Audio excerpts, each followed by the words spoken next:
Isang binata mula sa Parañaque City ang may cerebral palsy. Pero sa kabila ng kanyang kondisyon ay hindi nagpadaig sa hamon ng buhay.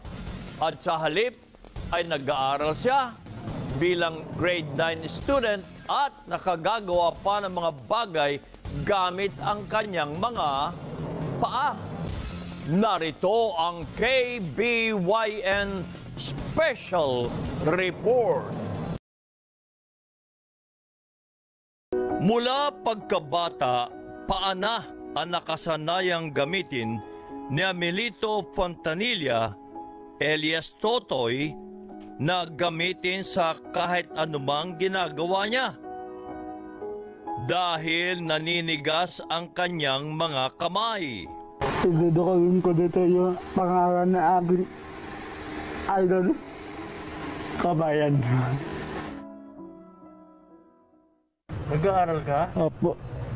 Paano yung pagsulat mo? Paa po. Pa? Opo. Sa pagsaselfone, sa pagsasat. Nagmamasad din po ako, gamit po paa.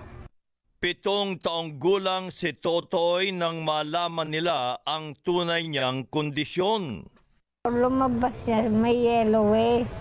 Ano yun? Yung madilaw yung ano niya dati, balat. Parang palambot-lambot siya. Nga ilang taon na siya, hindi pa nakatayo. Ang sabi ng doktor, cerebral palsy. Pero yung katawan niya, medyo naninigas, pero normal yung isip. 25 na siya. Opo, ano na lang sa kanya, ganyan na talaga siguro Ganyan yun. na lang. Ipinatherapy ko na rin po yan eh. Hindi may iwasan na makaranas si Totoy ng pambubuli. Dapat po, hindi mo na kang siya pansinin. Ingitaan mo na kang siya. Ano ka ba ngayon? Grade Grade 9 na po. 9? Okay. Ano naman ang pangarap mo? Gusto Ang mo rin? pangako po, talaga po maging artista. Artist? Opo. Artista? Opo. Aba. Pero nakita ko marunong ka mag-paintings pa. Opo.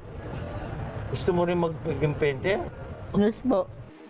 Naniniwala kaming makulay pa ang bukas na naghihintay kay Totoy.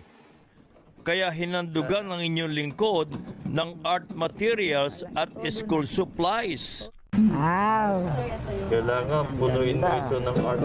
Oh! Wow! Asang pang paint?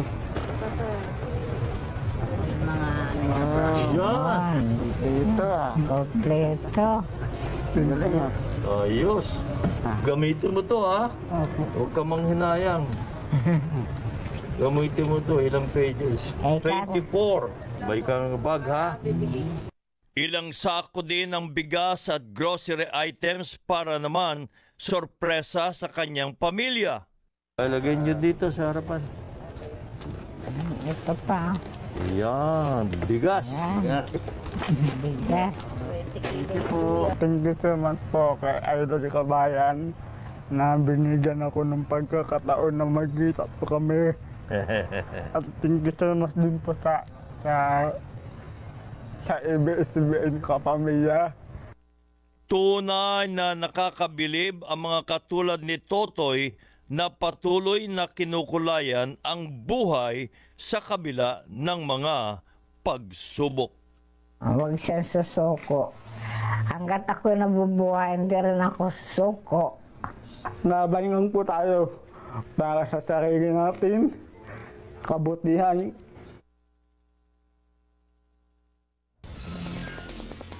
Abe, alam nyo bang, vlogger din po si Totoy? Kaya mga kabayan, wala talagang imposible sa taong may pangarap. Kaya kahit ano pa man ang ating kalagayan sa ngayon, wag na wag po tayong susuko.